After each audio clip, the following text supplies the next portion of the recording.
মানুষ উপকার ভুলে গেলেও কখনো ভোলে না অপমান। নমস্কার, আমি পিউ।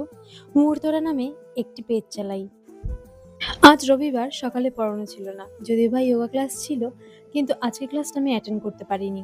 আমি যোগা শিখি। ঠান্ডা লেগেছে, এছাড়াও কাল রাতে ঘুমাতে অনেকটা দেরি হয়ে গেছিল। সব মিলিয়ে মিশিয়ে আজকে ঘুম থেকে উঠতে অনেকটাই দেরি হয়ে গেছে। এখন ঘড়ির কাঁটা বলছে প্রায় 9টা। রবিবার যেহেতু পড়ানো থাকে না, তাই চেষ্টা করি এই দিনগুলোতে ঘরের যাবতীয় ডাস্টিং এবং ঘর গোছানো এই ধরনের কাজগুলো করে রাখার। শুরুতেই বলছিলাম না, মানুষ উপকার ভুলে গেলে অপমান ভোলে না। আসলে কি বলতো, মানুষ কোনো কিছুই ভোলে না। উপকারটা শুধু সময়ের সাথে সাথে স্মৃতির পাতায় লীন হয়ে যায়, আর অপমানটা সারা জীবন জল করে থাকে। আমাদের মানুষদের জীবনে কোনো কিছুই চিরস্থায়ী নয়। এই যে দুদিন আগে মনে হয় আমরা ভালো আছি, আজকে হয়তো আমরা খারাপ আছি। আর আজকের দিনটা আমাদের মনে হয় আমরা খারাপ আছি, কালকে দিনটা মনে হয় এই তো ভালো আছি। এভাবেই বুঝি কেটে যায় জীবন। মানুষ আসে, মানুষ যায়, সময় আসে, সময় যায়।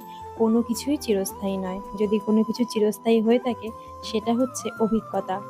ভালো হোক বা খারাপ, যে সময় আমরা অভিজ্ঞতা অর্জন করছি, সেটা যদি আমরা স্মৃতির পাতায় রেখে দিই এবং পরবর্তী সময়ে যে সমস্যাগুলো আমাদের জীবনে আসে, সেই অভিজ্ঞতা দিয়ে যদি আমরা সেগুলোকে সলভ করার চেষ্টা করি, আশা করি খারাপ সময় কাটিয়ে আমরা ভালো সময় যেতে পারি।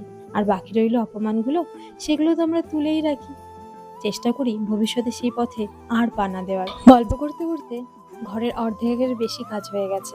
এই যে ঘরটা ঝাড় দিয়ে মুছে নিলেই আমার সব কাজ শেষ, আপাতত সকালের।